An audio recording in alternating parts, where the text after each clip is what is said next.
Now let's take a deeper look at these lifecycle methods. The first method that gets called is onCreate. OnCreate gets called when the activity is first created. Typically, onCreate is used to initialize the activity and will carry out the following four functions. It will call super onCreate so Android can do some of its own initialization. It will set the activity's content view, which tells Android what the activity's user interface should be. Next, it will capture and retain any references it needs to the various views or elements of the user interface. And finally, it will configure the user interface views and elements as required. On restart is another lifecycle method. It gets called if the activity has been stopped but is about to be started again. And you can use on restart to handle any special processing that you need or that is needed only after the activity has been stopped but is about to start again. On start is called when the activity is about to become visible, and some typical applications for this method include starting the visible only behaviors like requesting location sensor updates or loading or resetting persistent application state. For example, updating the unread messages queue for an email reader application. On resume method gets called when the activity is visible and about to start interacting with the user. And some things you do in this method are to start foreground only behaviors, things like starting animations or playing a background soundtrack. On pause is called when your activity is about to lose focus. In this method, you can shut down foreground only behaviors, things like killing animations, and you should also save any persistent state that the user has edited. On stop is called when the activity is no longer visible to the user. At this point, it's possible that the activity may be restarted later. So some typical things to do here include caching activity state that you will want to restore when the activity is later restarting, and on start is called. And remember, on stop is not always called when an activity terminates. For instance, it may not be called if Android kills the application process due to low memory. So don't wait to save persistent data in this method. Go do that back in on pause. On destroy is called when the activity is about to be destroyed, and some typical actions to do here include releasing activity resources, for example shutting down private threads that were started by this activity. And again, remember, on destroy may not be called at all, for example when Android kills an application due to low memory on the device. So now that we know that what the activity lifecycle is, let's take a look at how one activity can programmatically start another activity.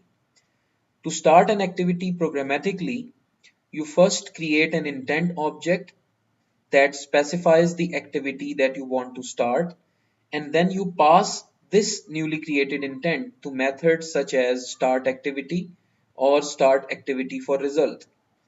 Start activity will start up the desired activity, pushing the current activity out of the foreground. Start activity for result will also start up the desired activity, but it will do so with the expectation that the started activity will provide a result back to the calling activity. The started activity can set its result using set result method, and the result is communicated back by a call to the activities on activity result method.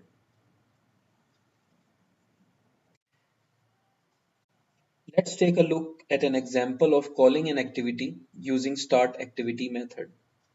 In this example, I have created a simple calculator that gets two numbers along with the desired operation performed on those numbers from the user.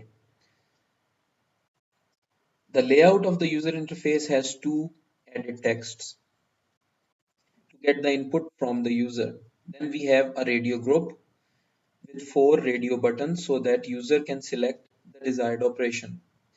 Lastly, we have a calculate button that when clicked invokes a method that is defined in the main activity class. Now let's go back to our main activity class. Here you can see we have overridden on create lifecycle method that initializes our activity. In this method you can see first super on create is called, then set content view method is called, and a reference to the layout file that we have seen earlier is passed as an argument.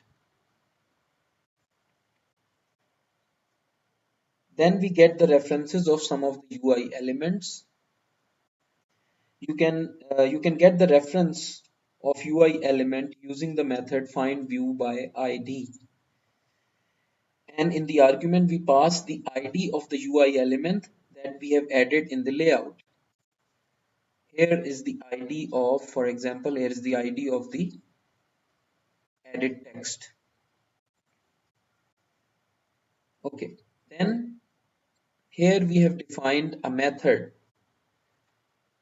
Here we have defined a method that will be invoked when calculate button is clicked. To create such a method, it must have a parameter of type view. Then you can set it in the layout file.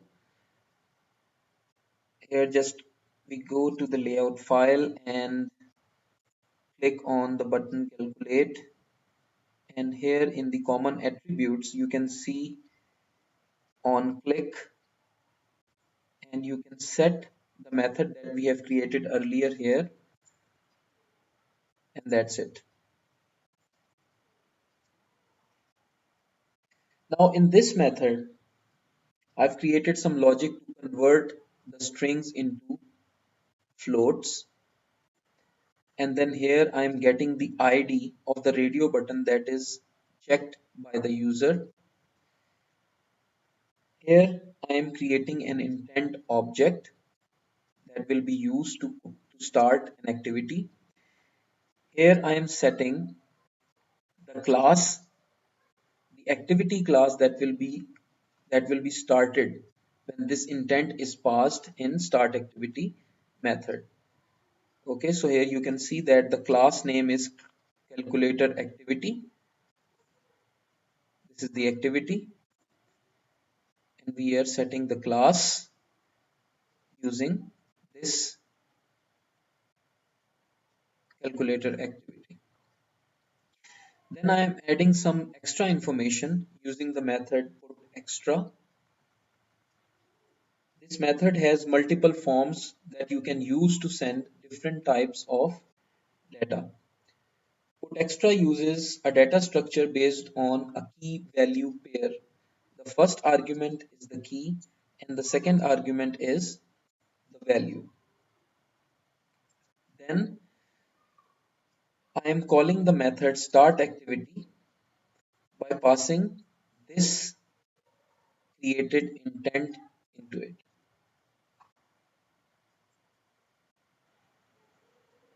Okay, now let's see what will happen when the calculator activity is started by the main activity. So let's take a look what's inside the calculator activity.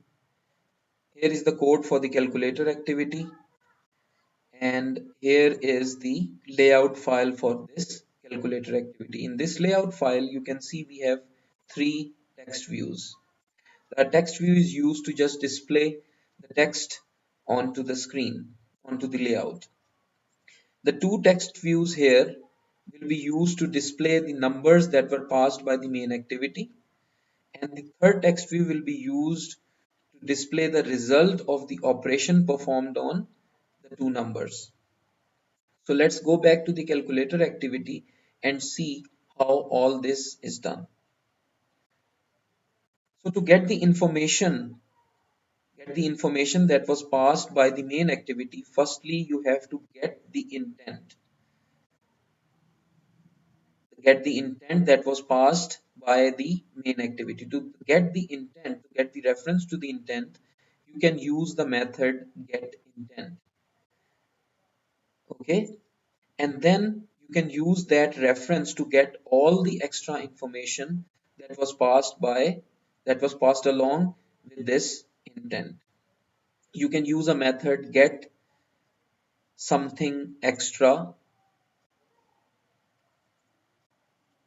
In this method you will use the key that was used to put that information. So here you can see I'm using the keys to get the two numbers. The first key is num1, the second key is num2, and then I'm getting the desired operation using the key OPER. And then here is the logic on how all the operation is done and the calculations are made. And in the end, we are setting the result generated by the operation onto the text view. Now let's see how this simple calculator application will perform. Okay, first we have to enter the two numbers. So let's enter some number here, then a second number, then we have to select the operation that will be performed, then we press the button, and when the button is pressed, the second activity, the calculator activity, will be called. Two numbers that were passed in the intent are displayed here. The operation is made and the answer is displayed in the text view here. Okay, now let's take a look at another example. This example is very similar to our previous example of simple calculator activity. The only difference here is that in the previous example, we use start activity method to start the calculator activity. But in this example, we are using start activity for result.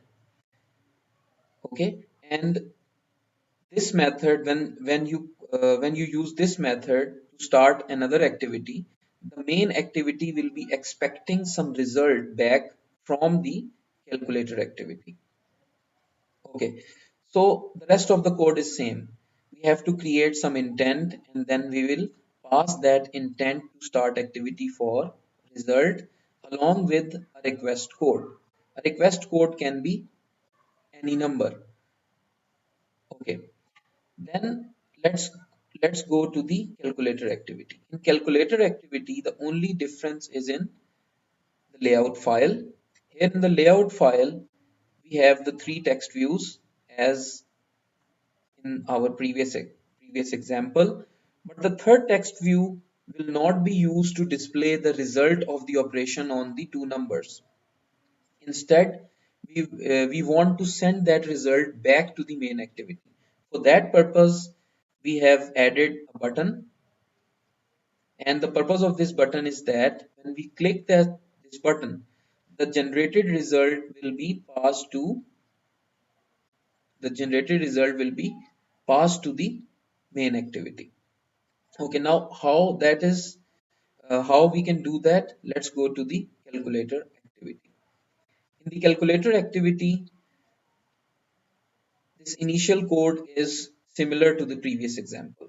First, you have to get the intent, then you have to get all the extra information, and then you can use that information, you can use those numbers to generate the result of the operation, and then you will store that result in some variable. Okay, but the difference is we will not display the result here. We have to send this result back to the main activity. And how we can do that? So we do that in this method. This method will be called when we press the send button, send result button here. Okay, first we have to create the intent. The intent is required to put the result that is generated from the operation. Once the intent is created, then we will use a method set result. Okay, set result. First argument is the result code. Again, this can be any number. And the second argument is the intent. And then we will call another method finish. This method will close the current activity and we will go back to and the view will be and we'll go back to the main activity. In the main activity, as you can see, we have started the calculator activity using the method start activity for result, and the calculator activity also sets the result. But the question is how we can get this result. To get the result, you have to override a method, and that method is on activity result. And in this method, the parameters are request code, result code, and intent data. The request code is the code you use to to start the activity. The result code is when the calculator activity sets the result. That is the result code. And the data intent data is this intent here that is passed, that is set by the calculator activity.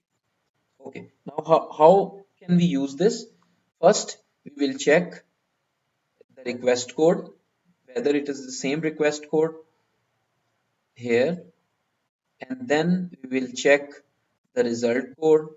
Then we will get the result from the intent, and then I am using an alert dialog box to show the result. Okay, now let's see how our new simple calculator app is working. Okay, first you have to enter the numbers. Let's enter number 1 here, and then the second number, and then we have to select the operation to be performed. Press the button calculate. When you press the button calculate, the new calculator activity will be started, and this time we are using start activity for result. That means the main activity will be expecting some result from this calculator activity. Okay, here you can see we have an additional button. When we press this button, an intent will be created. That intent will have an extra the answer to the operation performed on these numbers, and then set result will be called. First parameter is the result code and the second parameter is the created intent, and then this activity will be closed. So now let's press the button. Now when we press that button, that activity is closed, and we have arrived at this point in our code on activity result, because calculator activity sets some result and main activity is expecting some result. So this method will be called on activity result. It checks the request code, then the result code, then it gets the extra information from the intent data, and then it displays an alert dialog box showing the result of the operation. And here is the result that was generated by the calculator activity, and as a sets the calculator activity sets that results was captured by the main activity, and so the dialog box is displayed. A device's configuration refers to device and application characteristics related to application resources. Things like languages used, screen size, keyboard availability, and device orientation. These characteristics can change at runtime, and when they do, Android will usually kill the current activity and then restart it with the appropriate resources for the changed configuration. Now, since configuration changes can happen frequently, you want to make sure that your lifecycle method code is fast. Consider device orientation changes, for example. If you move the device from portrait mode to landscape mode and back to portrait mode, that will cause the current activity to be killed and restarted twice. So if your startup code is slow, that's really going to affect your user's experience with your application. So to improve the speed of configuration changes, Android allows you to do two things. One, as the change is occurring, you can create and save a Java object that essentially caches important state information. And two, you can manually handle the configuration change, avoiding the whole shutdown and restart sequence altogether. Okay, let's first look at an example on how configuration change works and what is the role of non-compiled resources in it. In this example, I have provided the support for Urdu language. For example, whenever the device configuration या device languages change from English to Urdu, my application will also be changed from English to Urdu. But to do that, I have to add certain non-compiled resources into my project. So here I have added number one, the string resources. Here you can see I have two strings.xml files. One is for English language and the other one is for Urdu language. And to provide this support, it is recommended to use strings.xml file to refer to each and every text that is present in your application. Otherwise, this will not work. And second, as we know that English language starts from left to right and Urdu language starts from right to left. And to provide that support, I have to add another layout to support orientation from right to left. Okay, now we'll see how can we add these non-compiled resources into our project. To do that, just go to File menu, then New, Android Resources. Here first you have to provide the name. So let's say I want to add a language support, a French language support into my program. So I'll first write the name strings, then the resource type is values, and now I will select locale, then I will select the language, say French, and then the region, and I will press OK. Now this will add French language support to my program. But now what you have to do is you have to add the translations of each and every strings that you are using in your program. Okay, this is the layout of the application that we have created earlier. Now we will go into Android settings and change the language, the system language from English to Urdu. So I'll go to system settings and I will change the language from English to Urdu. Now the language has been changed. Let's go back to our application.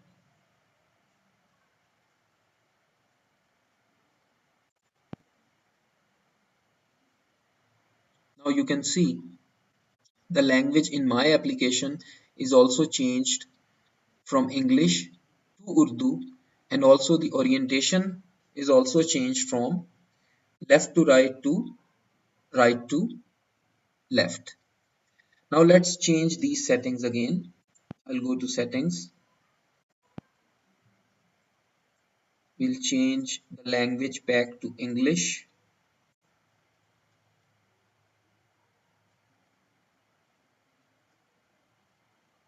Let's go back to our application.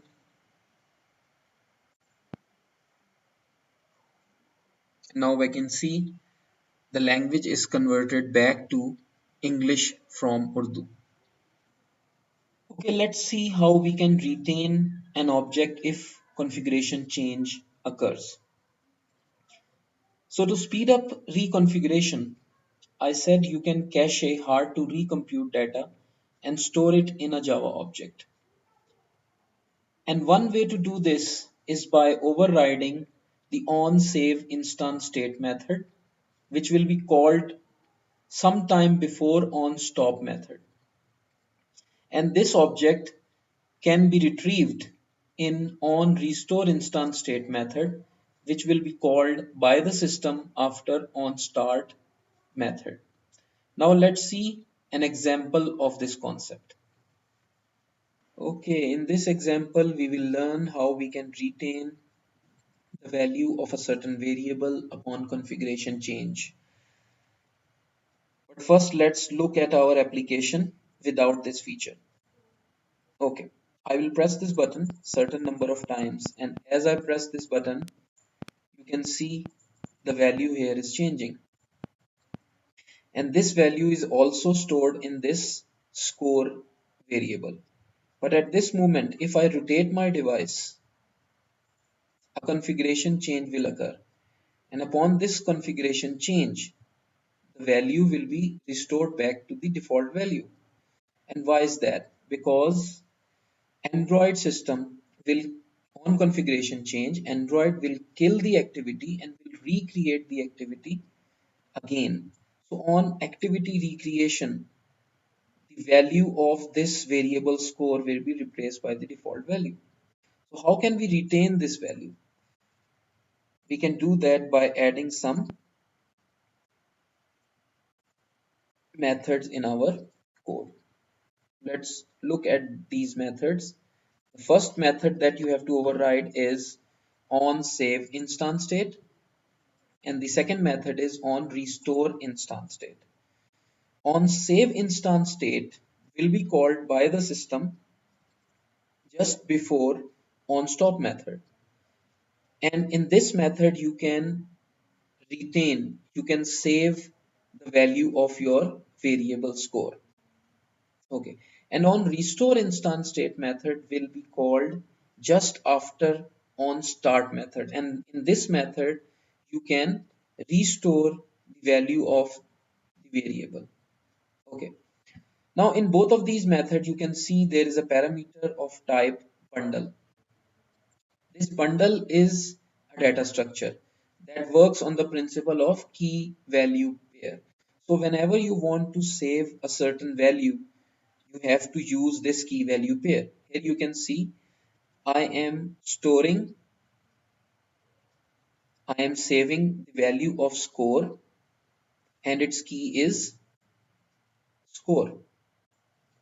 And when I want to restore this, I will use this same key here in this method. Let's see what happens when this feature is added to our application. Now we'll press the button again certain number of times. Now this value 20 is also stored in the score variable, and at this moment a configuration change occur, and you can see the value is retained, and another configuration change occur,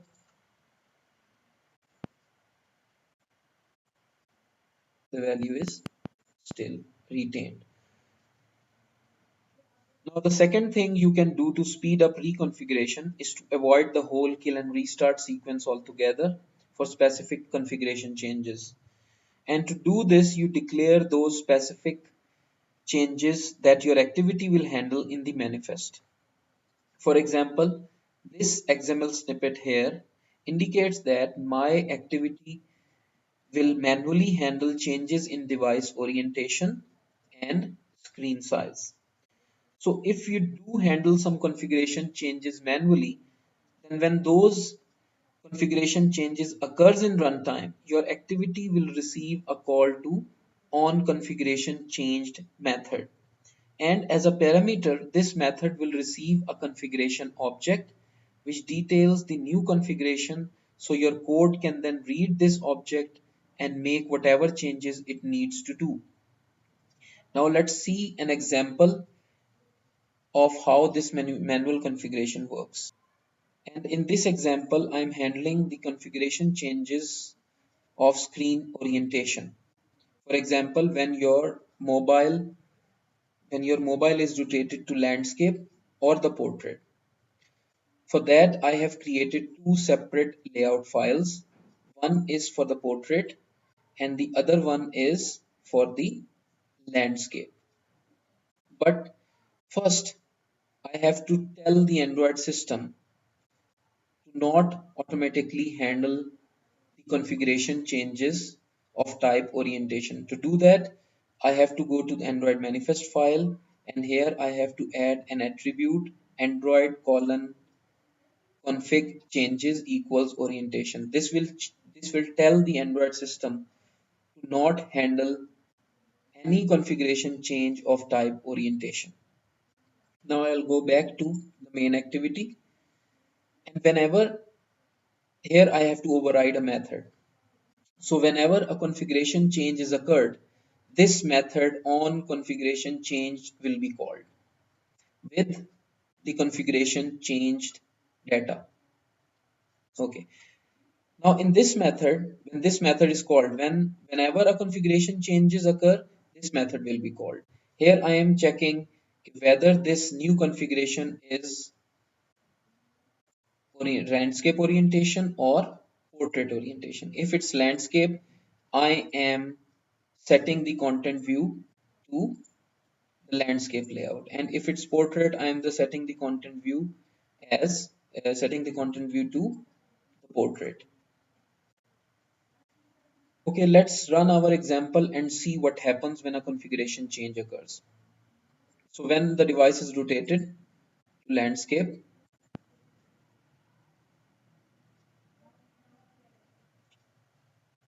on configuration changed method is called. It checks what type of configuration change it is. If the configuration change is orientation and the orientation is landscape, then the layout file of landscape orientation will be loaded. Then we rotate the device again. Another configuration change occurs. Now again this method will be called on configuration changed. It checks what type of configuration change it is, and if it is of orientation type and the orientation is portrait, the portrait layout will be loaded.